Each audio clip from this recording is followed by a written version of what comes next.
और महाराज जी, हाँ। इसी से जुड़ा एक प्रश्न है कि साधना मार्ग पर शास्त्रों से कितनी सहायता मिल सकती है?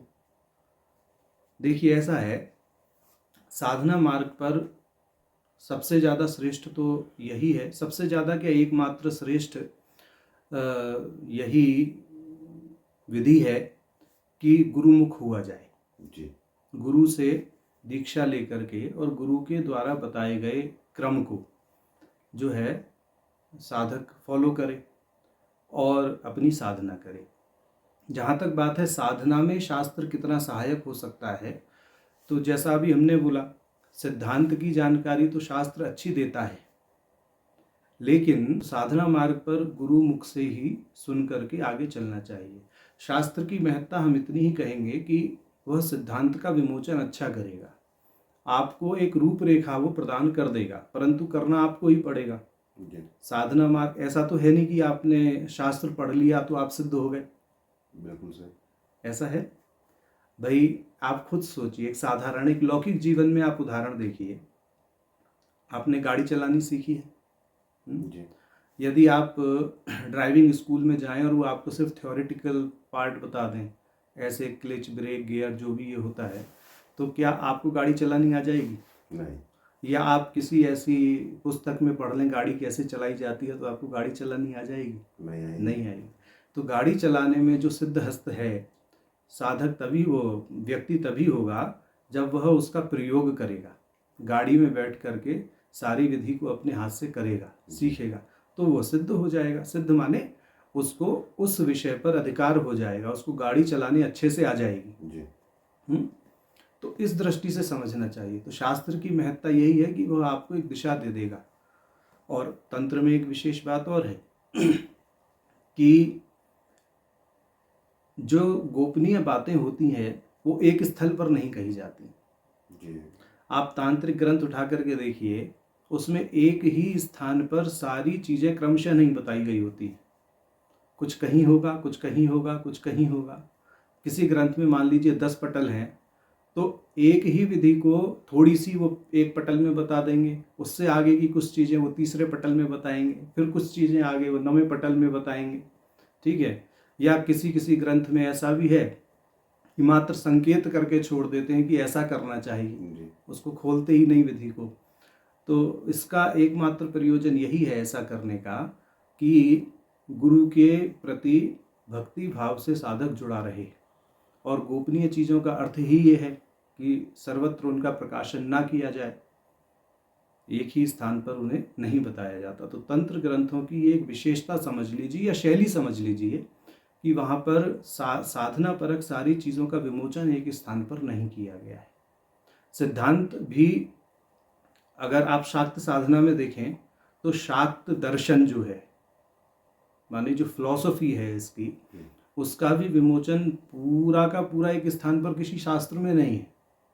आपको 50 शास्त्र पढ़ने पड़ेंगे, 50 ग्रंथ पढ़ने पड़ेंगे, तब जाकर के आप समझेंगे कि शाक्त संप्रदाय में बंधन को क्या माना है, मोक्ष के प्रति शाक्त संप्रदाय की क्या दृष्टि है, जीव को किस प्रकार व्याख्यायित करता है शाक्त दर्शन, भगवती या परम तत्व को किस दृष्टि से देखता है नहीं, उस मुक्ति के उपाय वहाँ पर क्या हैं, वो सारी चीज़ें अलग अलग स्थान पर बताई गई हैं। तो ऐसा समझना चाहिए। अब आजकल हम देखते हैं कि लोग प्राय क्या करते हैं कि पुस्तकों के आधार पर, मतलब जो पुस्तकों का ज्ञान है, किताबी ज्ञान है, उस किताबी ज्ञान के आधार पर उन्होंने वास्तव में तो कुछ किया नहीं है साधना में, लेकिन कुछ किताबें पढ़ ली और उसके आधार पर वो लोगों से तर्क वितर्क करने लगते हैं। देखिए, सिद्धांत को पुस्तकों से जान करके आप अच्छा तर्क तो कर सकते हैं, अपने तर्क को आप वाद विवाद में पुष्ट भी कर सकते हैं, विजयी भी हो सकते हैं, परंतु जब प्रयोग की बात आएगी तो टाइम टाइम फिस हो जाएगी, कुछ नहीं कर पाएंगे, है नहीं जी। तो प्रयोग को करना गुरु के निर्देशन में चाहिए। तांत्रिक संप्रदाय में गुरु की बहुत महत्ता है। तांत्रिक के संप्रदाय, सभी संप्रदायों में गुरु की सबसे अधिक महत्ता है। ऐसा ही वैदिक प्रस्थान में देखिए, वैदिक प्रस्थान में क्या है वैदिक प्रस्थान में भी श्रवण, मनन और निधिध्यासन ये क्रम है या नहीं? पहले आप सुनिए, पढ़ने के लिए वहाँ भी नहीं कहा है कि आप शास्त्र को पढ़िए, पहले आप गुरु के मुख से सुनिए, आप तो लोगों के मुख से सुनिए, फिर उसका आप मनन कीजिए, तब फिर आप किसी स्थिति पर जो है पहुँचेंगे, आपको कोई स्थिति प्राप्त होगी। श्रुति युक्ति अनुभूति ये क्रम बताया है, तो यही यहाँ भी है, तांत्रिक संप्रदाय में भी है। गुरुमुख होकर के पहले सुनिए, समझिए, किसी प्रकार की शंका गुरु वाक्य में नहीं होनी चाहिए, और जो गुरु बताएं उसको आप कीजिए। अच्छा, एक और देखिए, लौकिक आपको बड़ा अच्छा उदाहरण देते हैं। आपने रसायन विज्ञान पढ़ा होगा। बिल्कुल। रसायन विज्ञान, केमिस्ट्री स्कूल में जो पढ़ते हैं 11th-12th में, वहाँ पर एक टेक्स्ट बुक होती है, थ्योरेटिकल पेपर, और एक प्रैक्टिकल होता है। प्रैक्टिकल में जो पढ़ाया जाता है, लैब के अंदर जो प्रयोग होते हैं, उनका उससे कोई लेना देना नहीं होता जो कक्षा में पढ़ाया जा रहा है केमिस्ट्री में। सही बात है नहीं? ऐसा ही है ना, कोई लेना देना नहीं है। तो ऐसा ही तंत्र में है, जो आपको शास्त्र में सिद्धांत लिखा मिलेगा ना, उससे कुछ हट करके आपको प्रयोग में बताया जाता है। अब लोग कहते हैं ऐसा शास्त्र में तो कहीं नहीं लिख रहा, हल्का हल्का निर्देश तो है, परंतु जैसा ये करा रहे हैं वैसा तो है नहीं। वहाँ पे केमिस्ट्री की प्रयोग वाली किताब अलग आती है ना, प्रयोगात्मक रसायन, प्रैक्टिकल केमिस्ट्री करके एक अलग पुस्तक आती है, बच्चे उसको लेते हैं, फिर उसमें भी कितनी प्रैक्टिस करते हैं, एसिडिक रेडिकल निकालने में, बेसिक रेडिकल निकालने में, या अलग अलग तरह के टाइट्रेशन आदि करने में कितनी तिगड़म करनी पड़ती है। तो वो सब चीज़ें जब हम एक सामान्य शिक्षा के अंतर्गत फॉलो कर रहे हैं, तो इस आध्यात्मिक प्रस्थान में, आध्यात्मिक धारा में हम ये क्यों नहीं सोचते कि इस तरह का वहाँ पर भी कुछ है। तो ये समझना चाहिए। पुस्तकें बहुत अच्छी आपकी मार्गदर्शक हो सकती हैं सिद्धांत पक्ष तक, और सिद्धांत पक्ष भी समझने के लिए आपको बहुत पापड़ बेलने पड़ेंगे तंत्र में, क्योंकि एक स्थान पर सब क्रमशः नहीं है। आई नहीं बात समझ में?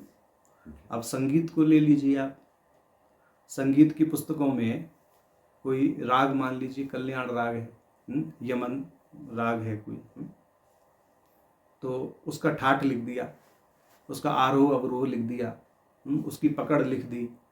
अब वो गाई कैसे जाएगी? वो तो गुरु बताएगा ना। सिर्फ पुस्तक देख करके आप राग को कैसे गा सकते हैं? संभव नहीं है ना, है ना। नीरे गारे सा पामा गारे सा लिख दिया उन्होंने, ये जो है ये यमन राग की पकड़ है। अब वो गाई कैसे जानी है? किस स्वर पर कैसे जोर देना है, कहाँ कितना ठहराव देना है, वो सब चीज़ें तो गुरु बताएंगे ना। तो ऐसे ही यहाँ तंत्र में है। तंत्र की पुस्तकों को देख करके आप 100% सही आकलन भी नहीं कर सकते हैं कि ये कहना क्या चाह रहा है। उसके लिए बहुत समर्पित होकर के गुरु चरण सपर्या करनी ही पड़ती है। और ये इसलिए नहीं ऐसा विधान बनाया गया है कि गुरु अपने स्वार्थ सिद्धि के लिए अपने शिष्यों से अपनी चरण सपर्या कराते हैं, क्योंकि ये जो तंत्र का प्रस्थान है, ये तांत्रिक प्रस्थान इतना गूढ़ है कि इससे व्यक्ति का गलत करने पर अहित भी हो सकता है।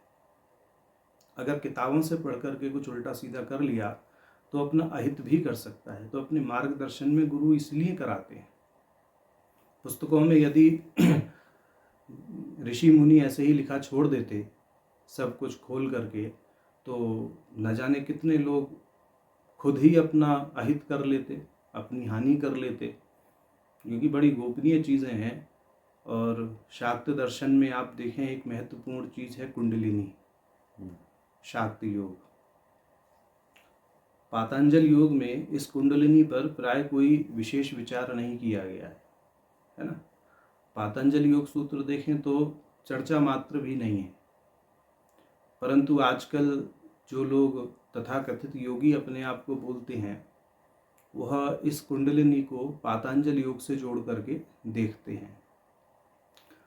मूल रूप से जो कुंडलिनी योग है, ये तांत्रिक प्रस्थान में ही मान्य है। इसका जो माने संप्रत्यय है, जो कॉन्सेप्ट है वह आपको तांत्रिक योग के अंदर ही मिलता है। कुंडलिनी शक्ति का पर्याय है। तो शाक्त दर्शन में इस पर बहुत जोर दिया गया है और इस ही कुंडलिनी की जो माने जागृति जिसको कहते हैं कुंडलिनी जागरण करना, ये ही उद्देश्य रहता है। कुंडलिनी को अगर आप आधुनिक विज्ञान के आधार पर देखें, मेडिकल साइंस के आधार पर, तो माने it is directly related to your nervous system. ये कोई ऐसे चक्र नहीं है कि आपकी माने शरीर की इस नाड़ियों से भिन्न कोई स्थिति में अवस्थित हैं, ऐसा नहीं है। हमारे बैकबोन के अंदर जो स्पाइनल कॉर्ड होती है जी। उसी के अंदर जो गुच्छे हैं नाड़ियों के, उन्हीं को चक्र माना है, वही चक्र है। जी। और योग साधना से, ध्यान साधना से इन चक्रों में ऊर्जा के प्रवाह को, ऊर्जा के संचार को, चेतना को अनुभव किया जाता है। तो सीधा ये आपके नर्वस सिस्टम को ही टारगेट करता है तंत्र। अगर जरा सी भी असावधानी हुई, कहते हैं ना सावधानी हटी दुर्घटना घटी, जी जी। आदमी पागल भी हो जाए, दिमाग से पैदल हो जाएगा। जरा सा भी तंत्रिका तंत्र जो है विक्षिप्त हो गया तो क्या हाल होगा व्यक्ति का। लूला लंगड़ा तो चल भी लेगा, कुछ कर लेगा, चलो बैसाखी के सहारे, लेकिन जिसका नर्वस सिस्टम ही ब्रेक डाउन हो गया वो आदमी क्या करेगा? ना सोचने का रहेगा, ना अनुभव करने लायक रहेगा, ना कुछ चलने लायक रहेगा, ना बोलने लायक रहेगा। बिल्कुल। तो ऐसा होता भी है। कितने साधक पागल होते हुए आपने देखे होंगे, है ना? जी। हम यहाँ हिमालय क्षेत्र में पिछले 10 वर्षों से रह रहे हैं। हमने कितने लोगों को देखा है कि जो साधना करने आते हैं 1 महीने भी नहीं टिक पाते, भाग जाते। हिमालय में सोच करके आते हैं कि यहाँ रहना बड़ा आसान है, आसानी से सारी चीज़ें हो जाएंगी, सारी व्यवस्थाएं मिल जाएंगी और बड़ी व्यवस्थाएं मतलब करने में यहाँ पर आप तो देखते हैं, यहाँ आते रहते हैं, कितना कष्ट है यहाँ, है? कभी कभी पानी भी उपलब्ध नहीं होता। तो कुल मिलाकर के बात ऐसी है कि मौसम बहुत बड़ा फैक्टर बन जाता है यहाँ पर। बर्फ़ ज़्यादा पड़ जाए तो पानी की भी किल्लत हो जाती है, सब जम जाता है। तो ये सब चीज़ें समझनी चाहिए साधना करने से पहले। तो हमारे कहने का तात्पर्य ये है कि स्थान विशेष की महत्ता भी है साधना में, गुरु की महत्ता अपनी जगह है ही, मंत्र की महत्ता है, शास्त्र की एक सीमा तक महत्ता है, और सबसे ज़्यादा महत्वपूर्ण तो इसमें गुरु के बाद में आपका अपना योगदान है कि आप कितनी श्रद्धा के साथ में, कितने समर्पण के साथ में, कितनी निष्ठा के साथ में अपनी साधना में लगे हुए हैं। आजकल लोगों को समय नहीं मिलता, कहते हैं कि हमें तो इतना भी समय नहीं है कि हम 1 माला जप सकें। तो फिर साधारण राम नाम लीजिए, राम नाम में तो सबका अधिकार है। राम नाम का अर्थ है ना भगवंत स्मरण कीजिए, राम राम कहिए, शिव शिव कहिए, भगवती का नाम लीजिए, कृष्ण का नाम लीजिए, गोविंद गोविंद कहिए। तो ये सब चीज़ें फिर साधक बनती हैं जिनके पास में समय नहीं है उनके लिए। लेकिन हमारे कहने का एकमात्र जो है उद्देश्य यही है आपसे कि भटके नहीं और ऐसी जगह अटके नहीं जहाँ पर उन्नति ना दिखाई दे रही है। जी। तो ये है। अब कहाँ उन्नति दिखाई नहीं देती, विषय ये आता है।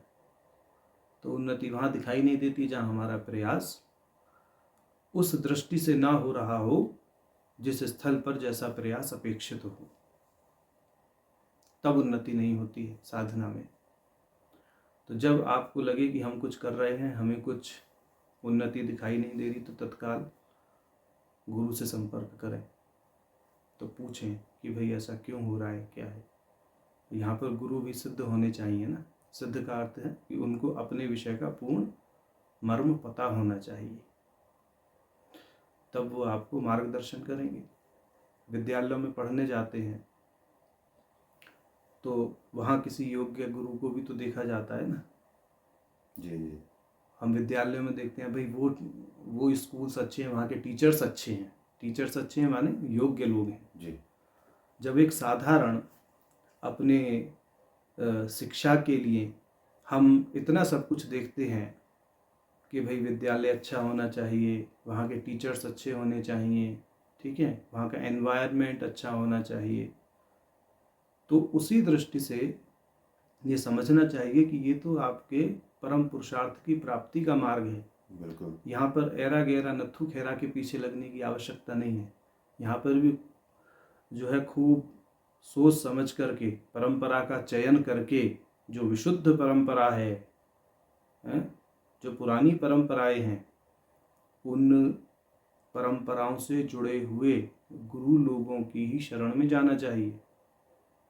मैं बार बार बोलता हूँ सब लोगों को यही बात, और आपको भी मैं 4-5 बार बोल चुका हूँ पिछले 5-6 दिनों में, कि आजकल ये पोथी पढ़ करके कुछ लोग अपने आप को समाज के अंदर गुरु के रूप में स्थापित कर देते हैं। उनका लेना देना साधना उपासना से कुछ नहीं है। 4 चीज़ इधर से पढ़ी, 2 चीज़ उधर से पढ़ी, और गुरु बन के बैठ गए। लोगों को फंसा लेते हैं। खुद ने तो कुछ जाना नहीं तो दूसरे को क्या अनुभव करवाएंगे, है नहीं। तो इन सब चीज़ों का बड़ा आकलन करें। किसी गुरु के पास में जाने से पहले भी यही सब चीज़ें ध्यान रखनी चाहिए। साधना मार्ग पर जो सबसे ज़्यादा सहयोग करता है वह गुरु का सानिध्य सहयोग करता है। शास्त्र सिद्धांत को जानने तक ही सीमित है। अपने ज्ञानवर्धन के लिए शास्त्र पढ़िए, आपको अच्छी सूचनाएं मिल जाएंगी, परंतु कुछ नया दिख गया फौरन उसको अप्लाई करने बैठ गए तो अपना अहित हो जाएगा। दूसरी चीज़ ये है ना कि उन्माद में व्यक्ति सही निर्णय नहीं ले पाता है नहीं। और साधना का मार्ग एक द्रुत मार्ग नहीं है, बहुत तीव्रता से कुछ प्राप्त नहीं होता है। धैर्य संयम के साथ में चलना पड़ता है। धीरे धीरे कीजिए तो होता है। ऐसा नहीं है कि बहुत से लोग पूछते हैं कि जी महाराज जी ये मंत्र तो 20 दिन में सिद्ध हो जाता है, ये मंत्र तो 10 दिन में सिद्ध हो जाता है, ये मंत्र तो 40 रात में सिद्ध हो जाता है, ये मंत्र तो एक चंद्रायण व्रत करने में सिद्ध हो जाता है। अरे भाई वो सिद्ध तब होता है जब आप गुरुमुख द्वारा बताई हुई विधि का अनुसरण करें। सिद्ध होने का मतलब ये नहीं है कि आपने माला उठाई, ना आसन शुद्धि करी, ना भूत शुद्धि करी, ना आपने कुछ न्यास किए और आप बैठ गए ऐसे ही। आमतौर पर लोगों को यही नहीं पता है कि विनियोग न्यास क्या है किसी मंत्र के। बस बैठ जाते हैं महाराज जी हम तो ऐसे ही बस जो है सामने जल रख लेते हैं, दीपक जला लेते हैं और मंत्र जप लेते हैं। ठीक है करो। फिर उनको बताओ अरे महाराज जी इतना समय नहीं है, कैसे करेंगे, तो भैया फिर सिद्ध भी क्या होगा। अच्छा एक बात बताइए, साधारण प्रश्न मैं ही आपसे करता हूँ, आप बताना उसका उत्तर, कि आप मान लीजिए मेडिकल साइंस की सारी किताबें पढ़ लें, बहुत बढ़िया, आपको बहुत ज्ञान हो गया किताबें पढ़ करके। आपने MBBS में कोई एडमिशन तो लिया नहीं, आपने किताबें बहुत पढ़ ली, किताबें उपलब्ध हैं, कोई भी खरीद ले बाजार में जाके। किताब बेचने वाला क्यों पूछेगा आप मेडिकल के स्टूडेंट हैं या नहीं, उसे तो अपनी किताब बेचने से मतलब है, आपको पुस्तक दे देगा, आप पुस्तक ला करके पढ़ लेंगे। और आपने खूब पढ़ाई करी, 5-6 साल आपने अच्छे से पूरा सिलेबस, इनफैक्ट जो MBBS का मतलब सिलेबस है, असाइंड सिलेबस है, उससे भी ज़्यादा आपने अध्ययन कर लिया इधर उधर से भी, ठीक। और आपको ये भी पता है कौन सी दवाई किस चीज़ में काम आएगी, कैसे है, क्या है। तो क्या जो लोग हैं, मरीज हैं, रोगी हैं, वो आपके पास में आपको डॉक्टर समझ करके अपने आप को समर्पित कर देंगे क्या? बिल्कुल नहीं करेंगे। बिल्कुल नहीं करेंगे, कल्पना भी नहीं कर पाएंगे वो। कि ऐसे व्यक्ति के पास जा करके हम अपने रोग की चर्चा करें जिसके पास में डिग्री ना हो, जी। है ना। आज का मानव तो ऐसा ही है। सब लोग समझते हैं कि किस व्यक्ति की कितनी योग्यता है, कितना पढ़ा लिखा है, वो इस योग्य है भी या नहीं कि हमारी जो समस्या है उसका समाधान कर पाएगा। जी। जब साधारण व्यवहार में ऐसा नहीं है कि एक आपको ज्ञान है सिद्धांत का, इस चीज की कोई दो राय नहीं है, पुस्तक पढ़ के आपको ज्ञान हो गया, परंतु प्रयोग तो आपका कुछ नहीं है। आपने अस्पताल में कोई ओपीडी तो की नहीं, बिल्कुल। ठीक है, तो आप कैसे किसी व्यक्ति को देख सकते हैं, रोगी को देख सकते हैं।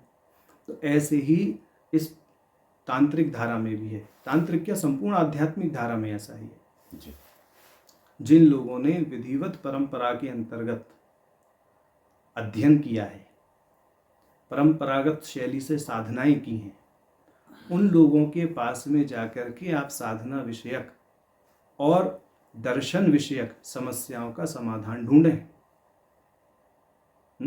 पुस्तकें तो सबके लिए उपलब्ध हैं। आजकल तो मार्केट जाने की भी ज़रूरत नहीं, ऑनलाइन ही लोग इतनी डाउनलोड कर लेते हैं, पता नहीं क्या क्या उपलब्ध है ऑनलाइन, है नहीं। पीडीएफ डाउनलोड करते रहो, पढ़ते रहो, मोबाइल में पढ़ते रहो लेटे लेटे। आजकल तो पुस्तकों को प्राप्त करना कोई बड़ा खेल नहीं रह गया।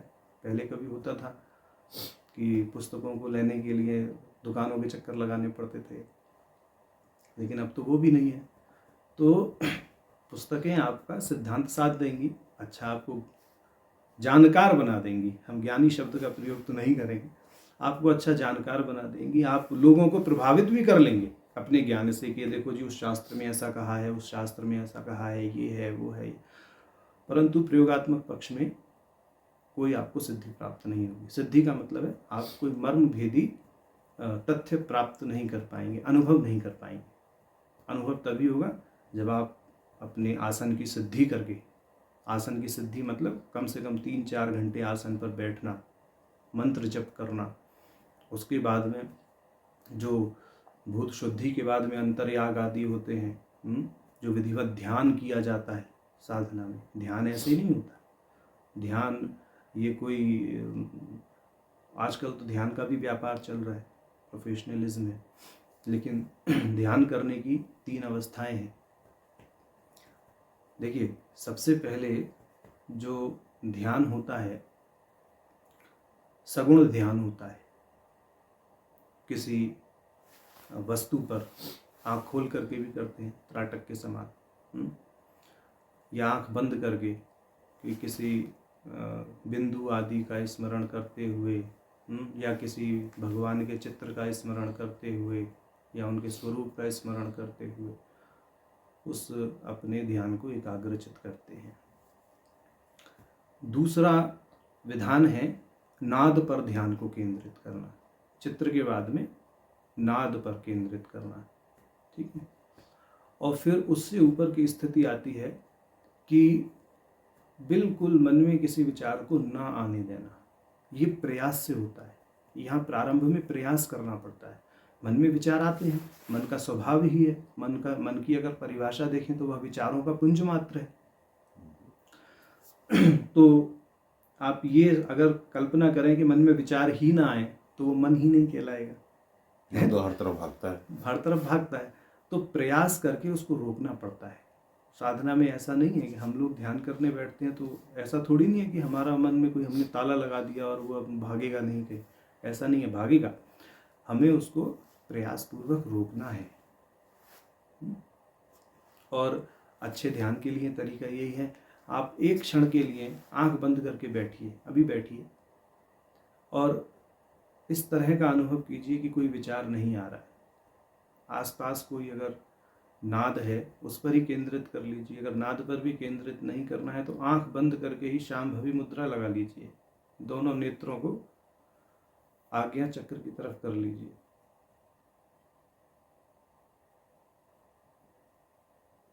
बिल्कुल शून्यता का अनुभव होने लगता है, अभ्यास से सध जाता है। अगर इतना आप 10 मिनट भी बैठ जाएं प्रतिदिन, तो पूरे दिन के लिए आपका जो माइंड है, जो मस्तिष्क है, जो मन है, वो बड़ा सधा सधा सा रहता है। जैसे जिम में जाते हैं ना, वो अपना आधा घंटा, पौना घंटा, 1 घंटा जिम कर लिया तो सारे दिन तने रहते हैं, है ना। बॉडी, जो बॉडी है वो एकदम स्टिफ, टाइट हो जाती है, मसल से एकदम बढ़िया हो जाती है। तो वैसे ही ये है, ये मन की कसरत है। तो थोड़ा इसको इस सुषुप्ति में जो शून्यता आती है, वो शून्यता और ध्यान में जो प्रयास करके शून्यता प्राप्त की जाती है ना, उनमें अंतर है, उनमें अंतर है। सुषुप्ति में जो शून्यता है वो नैसर्गिक है, वो तो आनी ही आनी है नहीं। उसको आप मतलब सुषुप्ति के बाद में आप फ्रेश तो फील कर लेंगे, परंतु स्ट्रेस लेस फील नहीं करेंगे जी, है नहीं। ये जो मतलब तनाव से मुक्ति है, ये जागृत अवस्था के ध्यान से ही प्राप्त होती है।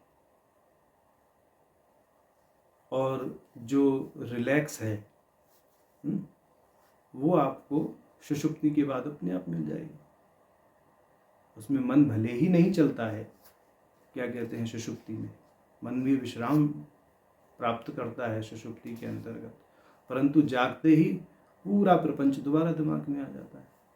लेकिन जब हम जागते हुए प्रयास पूर्वक मन को रोक करके थोड़ा अभ्यास करते हैं, तब हमारा मन धीरे धीरे अभ्यस्त हो जाता है कि जागते हुए भी इन विचारों से कैसे दूर रहा जाए, है ना। विचारों का मतलब है कि जो आपको विक्षेप दे रहे हैं, ऐसी चीज़ों से कैसे दूर रहा जाए। तो मेडिटेशन से जो मानसिक स्वास्थ्य है वो बड़ा पुष्ट होता है। तो ये चीज़ें ध्यान रखनी चाहिए। बाकी तो प्रकरण बहुत लंबा है, कितनी भी चर्चा करते रहो कम है ना। तो यही है।